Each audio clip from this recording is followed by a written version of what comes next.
precious blood of Jesus Christ. Recevez nos salutations au nom de notre Seigneur Jésus-Christ.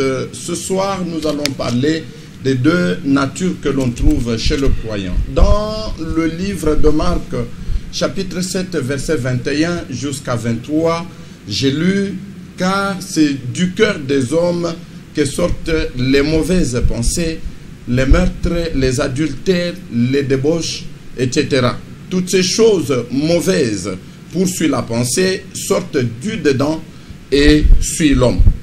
Comment Dieu se prend-il pour nettoyer l'homme du péché et le sauver?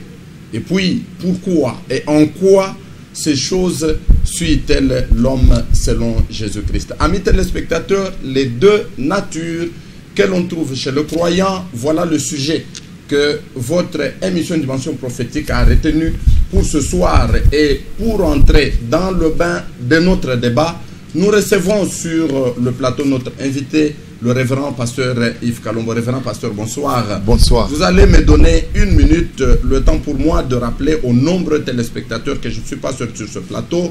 Il se trouve à ma droite, c'est Prince Watini. Bonsoir Prince Watini. Bonsoir Divin. Merci beaucoup. Bonsoir aussi à Pasteur Yves. Merci, bonsoir. Merci beaucoup. Pasteur Yves, oui. Les deux natures qui se trouvent dans le croyant. Nous sommes partis du texte de Marc, oui, où on énumère un certain nombre de choses, oui, qui suivent l'homme selon Jésus. Pourquoi et en quoi ces choses-là suivent-elles l'homme selon Jésus? Merci pour la question. Nous Merci, saluons pasteur. les téléspectateurs. Alors, nous savons tous que quand Dieu a créé l'homme, il a bien dit dans Genèse chapitre 1er, au verset 26, là, il dit « Faisons l'homme à notre image, selon notre ressemblance. Qu'il domine sur la nature. » Donc, déjà dès le départ, l'homme est censé être l'image même de Dieu et sa ressemblance. Donc, en d'autres termes, l'homme est le portrait, n'est-ce pas, naturel de Dieu. De Dieu. Voilà. La photo visible la de Dieu. photo visible de Dieu. Vous voyez. Donc c'est ça, la pensée divine, c'est que Dieu voulait réellement. Maintenant, il nous dit là-bas, alors selon ce que vous avez lu dans Marc, c'est Jésus qui nous parle, il nous dit que les choses qui sortent du dedans de l'homme, c'est ça qui suit l'homme. Donc, l'homme dont il est parlé, c'est l'homme selon Dieu, selon que Dieu l'avait conçu en lui. Voyez, il le voyait à son image, il le voyait à sa ressemblance. Alors, les choses maintenant qui sortent de l'homme, vous les avez citées, le meurtre, les mauvaises pensées, l'adultère, ces choses-là, quand celles-là sortent du cœur de l'homme, ça suit l'homme. C'est-à-dire que l'image est détruite. L'image de Dieu est sacrée et c'est l'homme. Et maintenant, cette image est souillée par des choses, n'est-ce pas, qui sortent de l'homme. Oui, l'adultère, les mauvaises pensées, le meurtre, hein, le vol, les cupidités, tout ce que Jésus nous a raconté là. Vous voyez un peu, donc, pourquoi, non, n'est-ce pas, Jésus parle de souille l'homme. Vous voyez, à peu près, c'est ça la pensée. Mais après tout, pasteur, lorsque Jésus dit c'est ce qui sort de l'homme qui suit l'homme, oui, je vais partir un peu de l'échange qu'il y a eu entre lui, oui, avec ceux qui étaient en train d'échanger avec lui. Oui. On lui reprochait du fait que ses disciples mangeaient, oui, sans avoir lavé les mains. Oui. Et c'est là qu'il va donner cette réponse. Mais je sais aussi que si par exemple, tel que nous sommes là, on nous dépose sur cette table, oui, une nourriture sale, une nourriture avariée, et que nous la mangeons, cela va aussi nous suivre. Mais comment Jésus-Christ néglige-t-il cet aspect-là pour dire seulement que c'est ce qui sort, qui suit, et non pas ce qui entre? Vous avez raison dans la réflexion. Donc je vais dire, si nous mangeons les aliments avariés, nous allons tomber malades, parce que nous savons que ce sont des aliments contaminés. Nous allons tomber malades. Mais là, à ce moment-là, il ne s'agit pas de l'homme dont Jésus parle. Oui. Ici, il s'agit plutôt, dans le cas où vous donnez l'exemple là, ça, il s'agit du corps humain. Du corps humain. Voilà. Donc l'homme naturel, n'est-ce pas, biologique, anatomique, cet homme va tomber malade à cause d'une mauvaise d'une consommation d'une mauvaise nourriture ou bien d'une eau sale. Ça, c'est tout à fait normal. Mais quand Jésus parle, lui, il ne vise pas l'homme anatomique. Il voit plus loin. Parce que l'homme n'est pas seulement la chair, n'est-ce pas, et le sang. Et le sang. La Bible dit qu'il est aussi esprit. Et il a aussi une âme. Vous voyez cela? Donc, l'être humain comme tel, on nous dit, il est composé du corps, et puis de l'esprit, et puis de l'âme. Donc, quand Jésus parle, il vise directement l'homme proprement dit, qui est l'homme qui est à l'intérieur de ce corps naturel dans lequel nous vivons. Oui. Vous voyez? C'est celui-là, l'homme qui est réellement, qui était censé être à l'image de Dieu. C'est-à-dire, comme cet homme émane de Dieu, il devait refléter les caractéristiques de Dieu. Ce que Dieu est réellement dans sa nature, et ce que cet homme-là devait être, parce qu'il est censé être l'image de Dieu. Mais voilà que l'homme, plutôt, ce qui sort de lui, ce sont le meurtre, les vols, tout un tas de choses qu'on nous déclare ici, qui sont carrément de contre-valeurs. Vous voyez? Pasteur, Oui. les gens qui nous suivent à la maison peuvent relever une question fondamentale. Ils vont se dire, bon, si dans ces passages ici, Jésus dit que ce n'est pas ce qui entre dans l'homme qui le suit, mais plutôt ce qui sort de lui. Oui. Mais ils vont nous poser la question pour savoir, mais qu'en est-il alors que Dieu a interdit à l'homme, quand vous regardez par exemple dans Genèse, Dieu dit à l'homme de ne pas manger dans le jardin les fruits de l'arbre de la connaissance du bien et du mal. Oui, Ne savait-il pas que ce n'est pas en mangeant cela qu'il sera souillé? Non, là déjà... Est-ce que il peut y avoir des rapports avec ces passages ici? Là, le passage dont vous parlez est déjà clair. Dieu a dit ne mangez pas. Voilà. Il a déjà dit que le jour où vous allez manger, vous allez mourir. Là, il n'y a plus de questions à nous poser. C'est-à-dire que la chose qu'il leur a dit de ne pas manger, c'était dangereux, et il leur a dit que le jour où vous allez manger, vous allez mourir. Donc ça, il n'a plus besoin de nous poser des questions. Ici, là, notre question revient sur le fait que Jésus disait que ce n'est pas ce qui entre qui suit l'homme, parlant, faisant une remarque, et il dit que c'est plutôt ce qui sort de l'homme. Maintenant, ce qui nous est étonnant, et ce qui est étonnant, c'est que quand il parle de ce, il dit que, d'ailleurs, je vais relire un peu le passage, n'est-ce pas, oui. Patrick, si tu permets. Oui. Il dit ceci: lorsqu'il fut entré dans la maison, loin de la foule, ses disciples l'interrogèrent sur cette parabole. Il leur dit: vous aussi, êtes-vous donc sans intelligence? Ne comprenez-vous pas que rien de ce qui du dehors entre dans l'homme ne peut le souiller? Vous voyez? Il dit: car cela n'entre pas dans son cœur, vous voyez, mais dans son ventre. Puis ça s'en va dans le lieu secret qui purifie tous les aliments. Donc il dit encore ce qui sort de l'homme et ce qui suit l'homme. Vous voyez que Jésus a spécifié que ce qu'on mange normalement va dans le lieu secret. Il parle de toilettes. Là, il parle de l'homme naturel, oui, qui est la première partie visible que nous voyons. Mais l'homme esprit, vous voyez cela? Il dit là, il dit parce qu'il dit ce qui entre dans l'homme ne va pas dans son cœur. Vous voyez comment il a dit ça? Ouais. Il dit que il a dit êtes-vous sans intelligence? Ne comprenez-vous pas que rien de ce qui entre dans l'homme ne peut le souiller, car, dit-il, cela n'entre pas dans son cœur. Donc automatiquement, nous comprenons que c'est le cœur, voyez, qui est le siège même de l'esprit et de l'âme. Et que Jésus, en parlant, il vise la partie immatérielle, c'est-à-dire l'esprit et l'âme. Lorsque vous parlez de l'homme spirituel, pasteur, est-ce que cela ne complique pas la compréhension de ce dont il est question ici, souiller l'homme? En parlant de l'homme spirituel, qu'est-ce que nous pouvons avoir comme compréhension de cette terminologie-là, souiller l'homme? Oui, souiller l'homme, d'abord le mot souiller. Nous savons tous que le mot souiller, c'est salir. Vous voyez, salir. Or ici, n'oubliez pas que dès le départ, Dieu dit que faisons l'homme à notre image. À notre image. Donc il est l'image de Dieu. Alors une fois que vous souillez... Donc c'est considéré que dans cet état-là, il est pur. Il est pur. Oui. Quand il a créé, il était pur, il était l'image et la ressemblance de Dieu. Oui. Et que maintenant, et Jésus nous montre que non, ce qui sort maintenant de l'homme, selon son passage, ce qui sort de l'homme, il dit que c'est ça qui souille l'homme. Or, souiller, c'est quoi? Souiller, c'est salir les attributs. Parce que l'homme est sacré. Pourquoi il est sacré? Parce qu'il est l'image de Dieu. Oui. Et Dieu est sacré lui-même. Si Dieu est sacré et qu'il a fait un homme à son image, l'image de Dieu est sacrée. Alors il dit que cela est souillé. Ça veut dire salir, n'est-ce pas, les attributs même de Dieu. Il ne reflétera pas vraiment le caractère divin. Vous voyez? Donc c'est de cet homme-là plus que nous parlons. C'est-à-dire l'homme, selon Dieu, selon ce que... Et puis il ne dit pas que c'est que s'il y a un homme. Non, il dit l'homme. Vous voyez cela? Donc la Bible est précise. Quand on dit l'homme, là il s'agit vraiment, n'est-ce pas, de l'homme selon Dieu, selon Jésus. Il dit que c'est dans le cœur.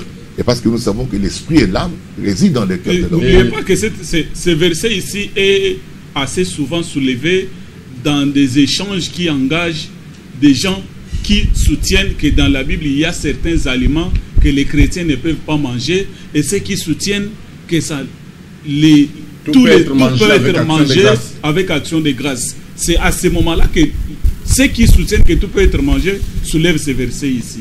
Est-ce que c'est ce que veut dire réellement ce verset ici, ou cela a un autre sens spirituel, vu que vous mettez l'accent sur un homme spirituel? Oui.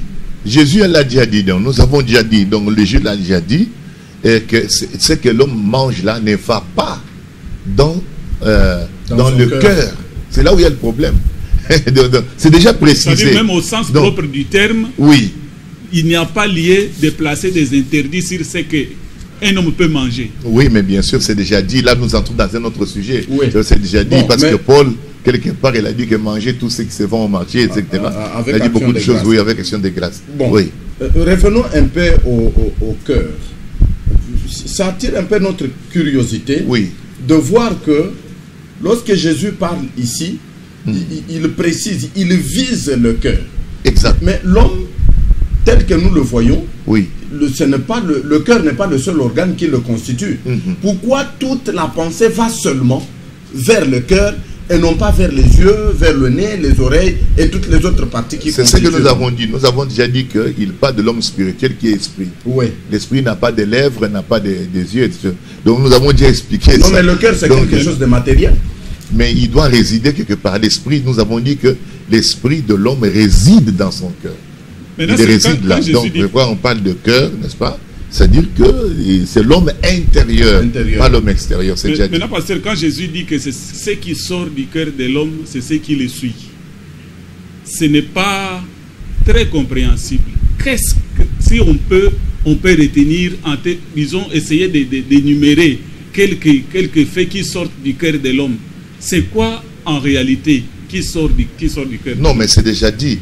Le frère a lu pour nous ici dans les Écritures. Là, il est dit que, car c'est du dedans du cœur des hommes, n'est-ce pas, que sortent les mauvaises pensées.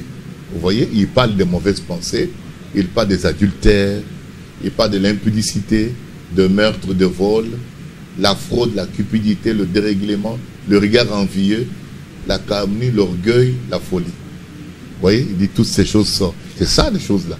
Ces choses-là sont spirituelles, ce n'est pas de la nourriture naturelle. Ouais. Il s'agit de choses spirituelles. Est-ce qu'un croyant est concerné par ces versets ici? Non, nous voyons, on nous parle directement de l'homme, non? C'est-à-dire, quand nous allons arriver au croyant, c'est déjà une autre étape. Mais ici, quand on vous parle de l'homme, qu'est-ce que Jésus est venu faire? Il est venu sauver l'homme. Comment on va sauver quelqu'un qui n'est pas son image? Il est venu pour réparer son image. Il est venu pour délivrer l'homme, n'est-ce pas, des vices contre nature qui sont en train de l'avilir, qui sont en train de salir ce qu'il devait être. Ce que l'homme est aujourd'hui n'est pas ce que Dieu avait souhaité. C'est ça. Alors Jésus, comme un bon médecin, il a fait le diagnostic. Il a dit que ce n'est pas ce que vous mangez là. Il dit qu'il s'agit plutôt de l'intérieur. Il fait le diagnostic. Donc c'est pour vous montrer que Jésus était vraiment expérimenté. Il connaissait, n'est-ce pas, en quoi l'homme, qu'est-ce qu'il fallait pour l'homme, pour sortir l'homme de cette situation-là. Il a diagnostiqué comme il faut, il a dit la maladie, il a dit que c'est dans le cœur. Il a bien dit ça. et dit que ce n'est pas dans le ventre, ce n'est pas le fait d'avoir mangé les poulets ou quoi que ce soit. Non, il a dit clairement qu'il s'agit de la nature qui se trouve dans l'homme. Mais pasteur, vous serez quand même d'accord, quand même d'accord avec nous que quand il s'agit de l'adultère, ce n'est pas le cœur qui commet adultère. Vous allez expliquer. C'est le corps ici qui va avec une femme. C'est la bouche mais ne ici restons pas là-bas qui parce profère un mensonge. Oui, mais d'accord, et tout ça. Mais il dit que alors, ça sort de l'homme. Comment vous faites la relation entre ces actes-là qui sont des actes matériels avec le cœur? Mais il a dit que ça sort de l'homme, non? Il vous a déjà dit. Il dit ça est dans le cœur et puis ça sort. C'est ce qu'il vous a déjà dit. Et puis il dit même que quiconque regarde une femme pour la convoiter, il a déjà commis un péché dans son cœur. Ça dit que ça commence sous forme de pensée dans le cœur avant. L'homme est celui qui est dedans. Nous avons déjà dit non, l'homme est celui qui est dedans. Alors peut-être autre chose, je ne sais pas, mais l'homme est celui qui est dedans. Mais dans cette condition-là, l'homme se retrouve dans cette condition-là où lui-même, il est l'auteur de vivre ces conditions-là. C'est ça non, l'homme est tombé, non, l'homme est dans le péché. Jésus est venu pour le sauver. C'est ça, non? Il est venu pour le sauver. Alors pour le sauver, Jésus fait un diagnostic clair. Il dit que c'est l'intérieur de l'homme qui ne va pas. Vous voyez, il a déjà dit ça. C'est l'intérieur de l'homme qui ne va pas. C'est ça le problème. Il a déjà dit la chose. Si l'homme est tombé dans le péché, comme vous le dites tout à l'heure, et que Jésus est venu pour le sauver, je vais revenir à une question que nous avons posée dans la problématique, parce que ce que vous dites nous introduit directement dans cette question-là. Comment maintenant Dieu se prend à son niveau, après avoir diagnostiqué, je prends vos propres mots, après avoir diagnostiqué le problème de l'homme, comment Dieu se prend-il maintenant pour sortir l'homme de cet état-là de péché où il se trouve? Exactement, c'est ça. C'est-à-dire que c'est ça la problématique. C'est-à-dire qu'en tant qu'un bon médecin, nous considérons que Jésus est le meilleur médecin, le grand médecin. Nous voyons qu'il a fait le diagnostic et il a dit que non, c'est l'intérieur de l'homme qui ne va pas. Oui. Parce que l'homme n'est pas ce qu'il était censé être, n'est-ce pas? L'image et la ressemblance de Dieu, parce que l'intérieur, ça ne va pas.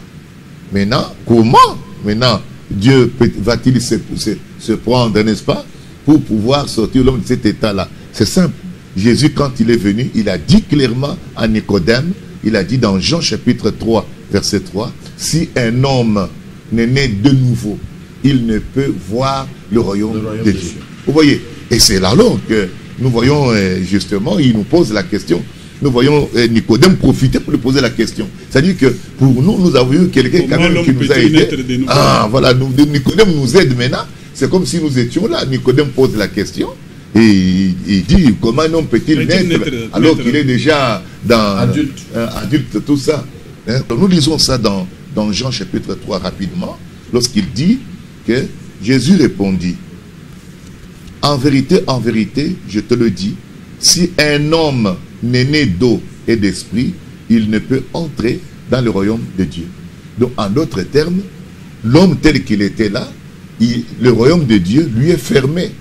Et la seule manière qu'il peut retourner dans le règne de Dieu, et retourner dans le royaume de Dieu, c'est par la nouvelle naissance. Et Jésus dit, ce qui est né de la chair est chair, et ce qui est né de l'esprit est esprit. Il montre qu'il y a deux natures là-bas. Il y a la nature naturelle, charnelle, dont il dit ce qui est de la chair est chair, et ce qui est né de l'esprit est esprit. Il a dit aussi. Nous voyons donc que Jésus, c'est exactement de quoi il parle. Et il nous montre ici que la seule voie, il faut la nouvelle naissance. Alors nous devons naître de nouveau. C'est ainsi que nous allons entrer dans le règne de Dieu, dans le royaume de Dieu. Alors à ce moment-là, lorsque nous sommes nés de nouveau, vous voyez, ça c'est Paul qui nous dit maintenant, si quelqu'un est en Christ, selon 2 Corinthiens chapitre 7, 17, il dit si quelqu'un est en Christ, il est une nouvelle créature. Les choses anciennes sont passées. Donc nous voyons là quelque chose qui s'est passé. C'est-à-dire, il y a un mystère, c'est que l'homme reçoit une nouvelle nature au travers de la nouvelle naissance. Parce que là, il dit bien que les choses anciennes sont passées, elles sont devenues nouvelles.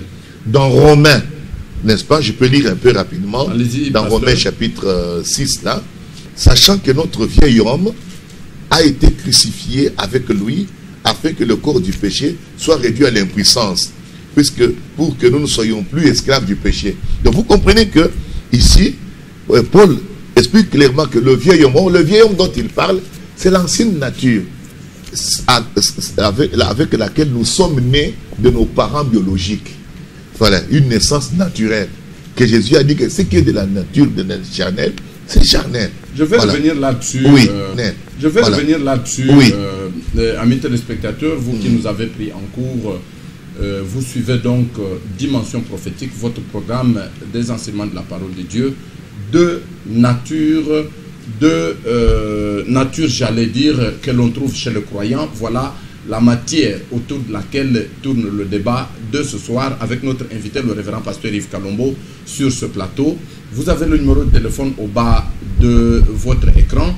Intervenez, réagissez par ce numéro de téléphone-là. Vos questions seront les bienvenues et trouveront les réponses appropriées grâce à la parole de Dieu avec le pasteur Yves qui est avec nous sur ce plateau ici. Pasteur Yves, oui. Vous êtes allé en répondant à la question de tout à l'heure, oui. Tantôt dans Romains, tantôt dans 2 Corinthiens 5, 17, où il est posé une vérité fondamentale qui se trouve être la nouvelle naissance ou la nouvelle création. Mais est-ce que cela, il ne se trouve pas souvent de confusion entre ce que vous appelez la nouvelle naissance, le moment de la nouvelle naissance, et le moment où nous, en tant qu'humains, nous prenons une décision d'adhérer à une communauté X. Donc, il y a toujours une dissonance dans l'interprétation de ces deux moments-là. Situez-nous réellement, est-ce qu'il y a une différence entre ce moment-là où nous prenons la décision d'adhérer à une communauté, ou c'est le même moment-là qui doit être considéré comme la nouvelle naissance dans la vie d'un croyant? Nous devons expliquer ceci. C'est-à-dire que l'homme étant perdu, il a besoin du sauveur. Oui. Et le sauveur, c'est le Seigneur Jésus-Christ. Et Jésus dit clairement que si un homme n'est né d'eau et d'esprit, il ne peut entrer dans le royaume de Dieu. Notre problème n'est pas d'entrer dans l'église, notre problème c'est d'entrer dans le royaume de Dieu. Et pour entrer dans le royaume de Dieu, il nous dit clairement qu'il faut la nouvelle naissance. Nous devons naître d'eau et d'esprit. Donc c'est la seule façon. Et puis nous devons comprendre une chose, que Dieu ne traite qu'avec des individus. C'est-à-dire que quand il parlait ici, il parlait du cœur. Il ne parle pas du cœur d'une maison, il parle du cœur de l'homme. Donc l'homme est celui qui est au centre, n'est-ce pas, de toute la démarche que Jésus est en train de faire. En d'autres termes, Jésus-Christ, lorsqu'il va aller à la croix, parce que Paul nous dit ici que, sachant que notre vieil homme a été crucifié avec Christ. Vous voyez? Donc, n'oubliez pas que Jésus a pris un corps semblable au nôtre. C'est ainsi que Jésus a pris notre nature. N'est-ce pas? Et Jésus va aller à la croix. On nous dit quoi? Je lis ici dans Romains, au chapitre 8, il est dit, car chose impossible à la loi parce que la chair la rendait sans force. Dieu a condamné le péché dans la chair en envoyant à cause du péché son propre fils dans une chair semblable à celle du péché. Vous voyez? Afin que la justice de la loi soit accomplie en nous, qui marchons non selon la chair, mais selon l'esprit. Donc, en d'autres termes, Jésus a pris notre place. Il est le sacrifice, n'est-ce pas, des substituts. Il a pris notre place. Il est mort pour nous. Donc, Jésus, en prenant cette place, en mourant pour nous, automatiquement, il est notre sacrifice. Et la Bible précise que quand il est mort, nous sommes morts avec lui. Vous voyez, c'est parce que c'est la nature. Regardez ce qui est dit dans Hébreux chapitre verset 14. Ainsi, puisque les enfants participent au sang et à la chair, il y a également participé lui-même, afin que par la mort, il rende impuissant celui qui avait la puissance de la mort, c'est-à-dire le diable. Ainsi, il délivre tous ceux qui, par crainte de la mort, étaient toute leur vie retenus dans la servitude. Vous voyez? Donc, il a pris un corps de chair, il a pris le sang, il a pris de l'eau, c'est-à-dire un corps comme le nôtre.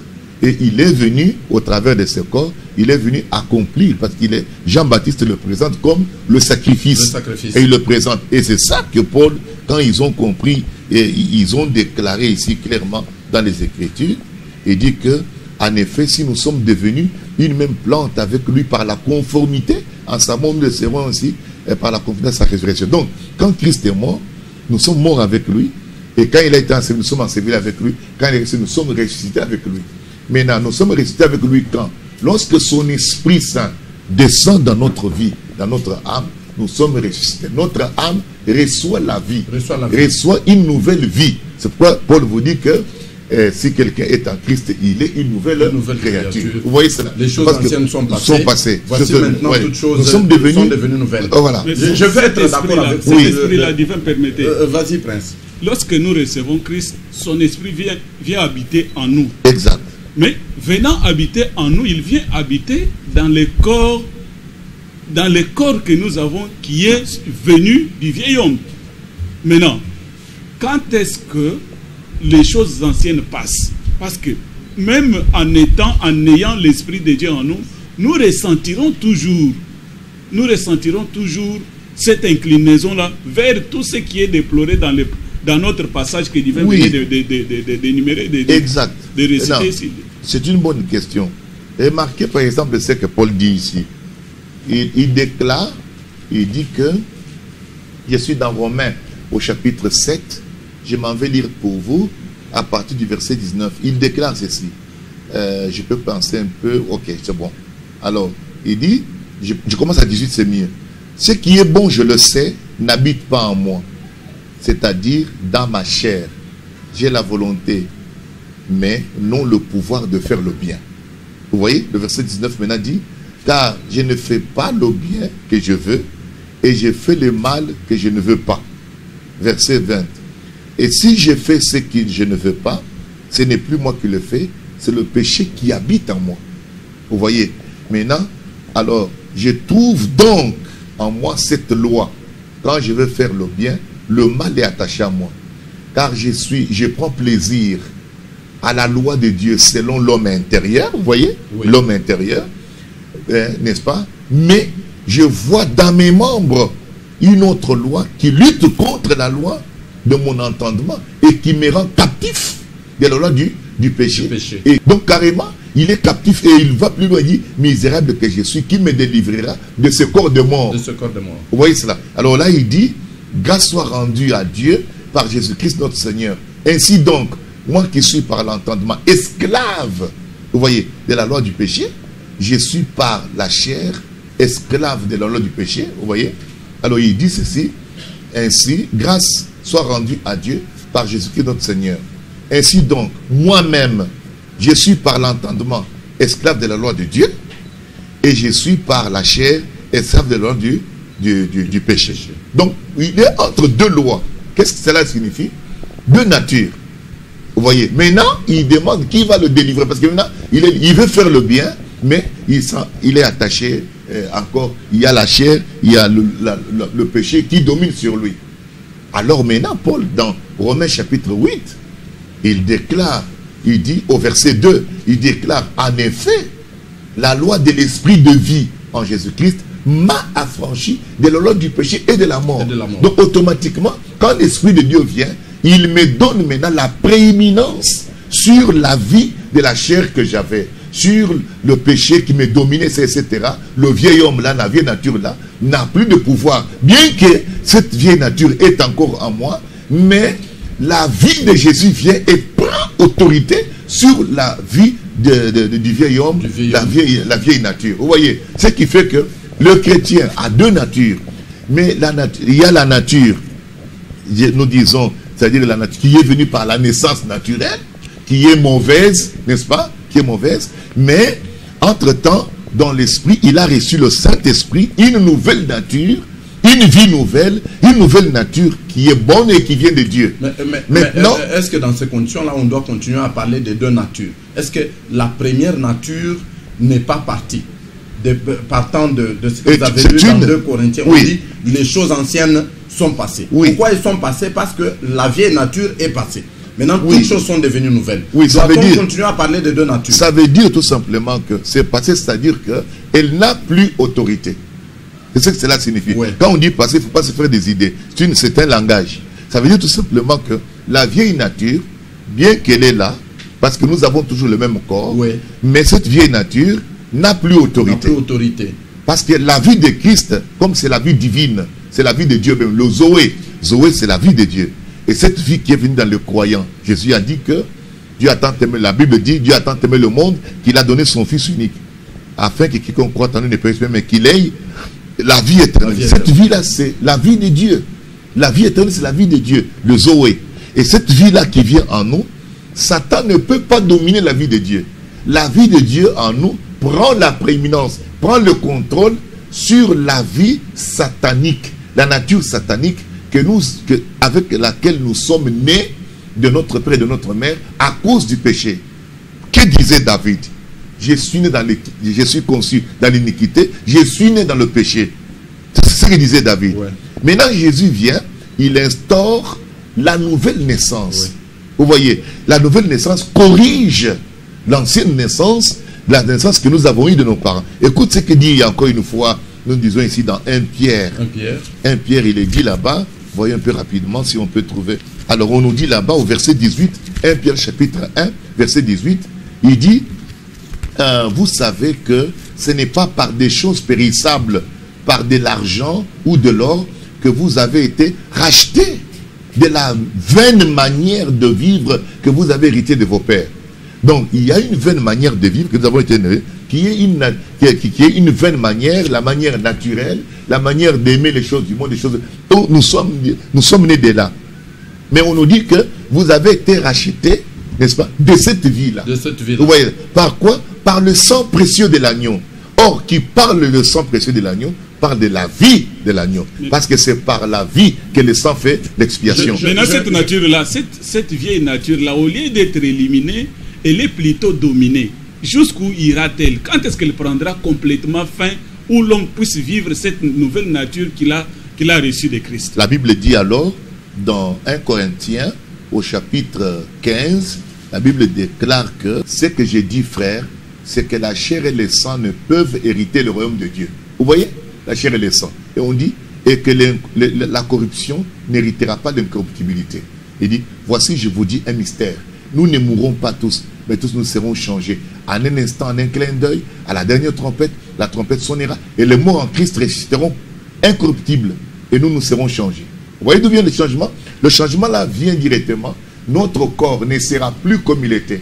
Donc le changement commence par l'intérieur, l'âme. Une fois que l'âme est changée, en tout cas c'est ce que Dieu visait. Une fois que l'âme est changée, et l'âme, Dieu a donné à notre âme le Saint-Esprit. Le Saint-Esprit est venu en nous. Nous sommes recréés. Nous sommes une nouvelle image. Vous voyez. Maintenant, n'oubliez pas que c'est toujours d'une façon partielle. Parce qu'il nous a donné le Saint-Esprit comme gage. C'est-à-dire c'est partiel. Donc ça signifie que la plénitude, n'est-ce pas, de notre rédemption, c'est lorsque Jésus-Christ reviendra. Notre corps va changer et nous allons recevoir l'Esprit sans mesure. Aujourd'hui, nous avons l'Esprit avec mesure, n'est-ce pas? Mais, comme Jésus, lui, il avait l'Esprit sans mesure. Et nous aurons le même esprit sans mesure. Le jour où Christ va revenir, notre corps va changer. Comme dit Paul, c'est un mystère. Oui. Le corps va changer et nous ne serons plus le même. Donc, c'est ainsi que j'ai dit à mon frère qu'on dit à ce moment-là que la mort a été engloutie dans la victoire. Vous voyez? C'est ce que dit Paul ici. Donc, à ce moment-là, ça sera fini. Pourquoi je dis ça? C'est-à-dire que le croyant, le chrétien, il a toujours les deux natures. Et s'il ne fait pas attention, il risque de vivre une mauvaise vie en suivant les appétits de la chair. Vous voyez cela? Et on nous dit, vous allez voir le contraste, même quand il parle ici dans Galates, au chapitre 5, là, il déclare quoi? Il dit au verset 16, il dit que je dis donc, marchez selon l'esprit et vous n'accomplirez pas les désirs de la chair. Vous voyez, il dit, car la chair a des désirs contraires à ceux de l'esprit et l'esprit en a des contraires à ceux de la chair. Ils sont opposés l'un, n'est-ce pas? Ils sont opposés entre eux, afin que vous ne fassiez point ce que vous voudriez. Vous voyez? Ils sont opposés. Maintenant, le chrétien a la responsabilité, n'est-ce pas, de s'adonner à l'Esprit de Dieu. C'est pourquoi on lui dit que marcher selon l'Esprit. Marcher selon l'Esprit signifie justement marcher selon la parole pour de Dieu. Demander quelle est la part de l'homme dans cela. C'est à cette question que vous êtes en train de répondre maintenant. Non pas seulement la part de l'homme, mais la part du chrétien. Parce qu'il est celui qui est né de nouveau. Vous voyez, ce n'est pas l'homme en général. Maintenant ici, Le problème, c'est que Dieu donne une solution pour l'homme, mais c'est à l'homme de saisir la solution que Dieu lui a donnée. Et nous voyons là-bas, alors ceux qui saisissent la solution que Dieu leur a donnée, c'est ça le croyant, c'est ça le chrétien. Vous voyez, mais tandis que l'autre homme là, l'homme naturel, qui ne reçoit pas la solution que Dieu lui a donnée, il demeure toujours, vous voyez, le fameux homme naturel, le vieil homme mesquin, le vieil homme qui est méfiant, etc., et qui est pécheur, et qui ne pourra jamais rencontrer le Seigneur. Seuls ceux qui vont rencontrer le Seigneur, et c'est ceux qui ont fait l'expérience du Saint-Esprit. D'ailleurs, si tu regardes très bien, oui, pour juste terminer cette pensée-là, si tu vois bien, tu vas voir que le but même de la rédemption, c'est quoi? Tu vas voir que il dit ici dans Romains chapitre 8, au verset, disons au verset 29, il dit que car ceux qu'il a connus d'avance, il les a aussi prédestinés à être semblables à l'image de son Fils, afin que son Fils soit le premier-né entre beaucoup de frères. Donc vous voyez que Dieu vise à ce que l'homme reprenne l'image. Parce que Jésus est l'exemple véritable de ce que devait être l'homme. Il est l'image de Dieu. On dit que Jésus est l'image du Dieu invisible. Et c'est justement cette image-là que devait être l'homme. Depuis que nous avons commencé cette émission, nous sommes en train de chuter. Vous parlez de l'homme qui est né de nouveau. Vous parlez de l'homme qui est né de nouveau. Oui. Et vous présentez cela comme le canal par lequel Dieu sort l'homme de l'état de péché. Exactement. Pour le ramener à l'image ce qu'il était au commencement. Exact. Mais vous oubliez qu'il y a des gens, pasteur, cela existe. On ne peut pas nier cette vérité-là. Il y a des gens que vous ne trouvez pas dans toutes ces choses dont Jésus-Christ parle dans Marc. Ils n'insultent pas, ils ne forniquent pas, ils ne commettent pas adultère, qui, à mon avis, ne sont pas concernés par la nouvelle naissance. Ils sont bons, ils ont une bonne éducation. Ils sont bons. Très bonne éducation. Qui ne sont pas concernés par la nouvelle naissance dont vous Nous parlez. allons expliquer. C'est-à-dire que l'homme déjà en naissant, la Bible a déjà dit, il dit que je suis pécheur, nous sommes dans le péché. Donc tous les hommes, même si tu n'as jamais encore fait le mal est en toi, inné, sous une forme latente. C'est-à-dire que lorsque les circonstances seront là, ce mal-là va sortir. Même si tu n'as jamais volé, tu n'as jamais commis adultère, etc. Toutes ces choses. Donc tu n'es qu'un voleur qui n'a jamais volé. Mais ça y est en vous. La nature là est en vous d'une façon latente. C'est comme tu prends par exemple ton enfant à la maison. Il n'a pas encore volé. Mais un jour, il peut être dans certaines circonstances, il manifeste là. Donc, ça veut dire tout simplement que le mal, le péché, se trouve dans l'homme dans un état latent. Chez d'autres, ça a déjà commencé à se manifester. D'autres, ça y est encore à l'intérieur. Alors, quand nous disons que Jésus a fait le diagnostic, le diagnostic, c'est pour l'homme. C'est-à-dire que quand on a déjà fait le diagnostic, que tu sois ingénieur, que tu sois pape, que tu sois président, que tu sois n'importe qui. Donc, c'est tout le monde. C'est tout le monde. Maintenant, ce qui est intéressant, c'est quoi? C'est que Dieu donne la solution. Il dit, il a donné son Fils unique. Vous voyez, il donne la solution. Et cette solution, c'est laquelle? La nouvelle naissance. La nouvelle naissance, c'est la solution divine. Donc, vous naissez de nouveau. C'est-à-dire que Dieu vous dédouane de l'ancienne naissance. Et vous avez maintenant une nouvelle naissance. Vous êtes né d'en haut. Vous avez la nature divine. Vous voyez cela? Donc c'est ça la solution. Cela concerne tout homme sur la terre. Non, cela concerne ceux qui ont saisi la solution. Parce que Dieu a dit, allez dire au monde entier la bonne nouvelle. Celui qui croira, n'est-ce pas, et qui sera baptisé sera sauvé. Vous voyez? Donc c'est ouvert. Dieu n'oblige pas les gens. Vous voyez? Mais il a envoyé la solution. On nous dit là-bas que afin que quiconque croit en lui. Vous voyez cela? Quiconque. Donc c'est donné à tout le monde. Mais c'est à l'homme de saisir, n'est-ce pas, l'opportunité, saisir la solution que Dieu lui a donnée afin de jouir de cette vie éternelle. Parce que la vie éternelle est venue sous la forme de Jésus. Il nous a visités. Nous avons vu comment il a guéri les malades. Il a manifesté sa puissance. Il est resté d'entre les morts. Nous avons vu toutes ces choses. Il est venu maintenant offrir à l'homme cette occasion-là. Il dit que je suis venu pour que vous ayez la vie et la vie en abondance. Vous voyez cela? Donc il est venu pour ça. Maintenant, c'est à l'homme de saisir, n'est-ce pas, cette offre-là. Cette offre-là, cette solution-là. Comment? En croyant en Jésus-Christ. Jésus a dit que, en croyant en Jésus-Christ, en acceptant Christ comme son Seigneur et Sauveur. Jésus a dit, celui qui croit en moi, les sources d'eau vive couleront de son sein. Il parle de l'esprit que devait recevoir ceux qui croient en lui. Donc si vous croyez en lui, Oui, vous recevez l'esprit. L'esprit. Et l'esprit, c'est la vie. En substance. En substance, vous recevez vraiment la vie. Vous voyez cela. Donc, nous disons d'abord que tout homme est né dans le péché. David l'a dit. Psaume 51. Je suis né dans l'iniquité, j'étais conçu dans le péché. Ok, tout homme qui est né dans ce monde, quel qu'il soit, il est pécheur. Et Dieu a donné une solution. La seule solution, c'est la nouvelle naissance. C'est-à-dire, il y a une naissance que Jésus nous a donnée. Vous devez naître d'eau et d'esprit. Vous voyez, parce qu'il nous a clairement dit que c'est de la chair et chair, c'est qu'il y a de l'esprit est esprit. Donc la nouvelle naissance est spirituelle. Nous devons naître de nouveau. Et c'est ça la solution que Dieu a donnée pour nous. Une fois que vous naissez de nouveau, vous recevez une nouvelle vie. Automatiquement, la vie qui est venue en vous, qui est la puissance de la vie de Jésus-Christ, cette puissance de la vie vous donne autorité sur la vieille nature.